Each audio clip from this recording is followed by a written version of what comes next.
আসসালামু আলাইকুম আল্লাহুম্মা সাল্লি সাল্লিম আলা নাবিয়ানা মুহাম্মদ। Welcome to my channel Halima's world. আজকে আমি আপনাদের সাথে শেয়ার করব লাউ দিয়ে চিংড়ি মাছের রেসিপি। তো দেখতেই পাচ্ছেন আমি প্রথমে লাউটা কয়েকটা টুকরোতে ফালি করে নিয়েছি।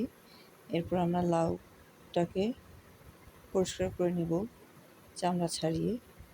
এরপর আমরা এটাকে টুকরো টুকরো করে কেটে নেব। দেখতেই পাচ্ছেন আমি কিভাবে টুকরো করে কেটে নিচ্ছি।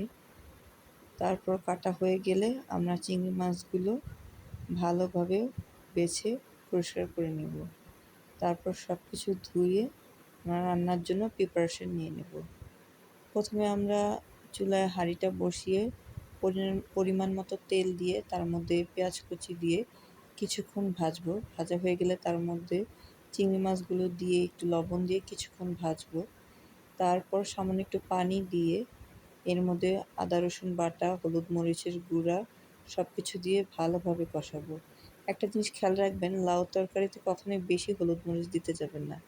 ওখানে কাঁচা মরিচের ঝালটাই বেশি ভালো লাগে। তারপর ভালোভাবে কষিয়ে সামান্য একটু পানি দিয়ে আমরা ঢেকে দেব।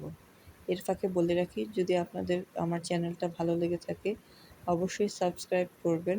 আর এছাড়াও আমার একটা ফেসবুক পেজ আছে হালিমাস ওয়ার্ল্ড নামে, চাইলে আপনারা ঘুরে আসতে পারেন, ভালো লাগলে একটা ফলো দিতে পারেন। আর আমার এই চ্যানেলটাকে আপনারা শেয়ার করে দিতে পারেন। তো যাই হোক, তারপর আমরা কষানো হয়ে গেলে পরিমাণ মতো পানি দিয়ে কাঁচামরিচ উপর থেকে দিয়ে তারপর লবণটা চেক করে, যদি লবণ আপনার স্বাদ মতো না হয় খানিকটা দিয়ে তারপর গলে গেলে লাউটা কিছু ধনেপাতা দিয়ে নামিয়ে ফেলবেন। এই ধনেপাতাগুলো আমার বারান্দার বাগানের, তো আমি সেখান থেকে এনে দিয়েছি।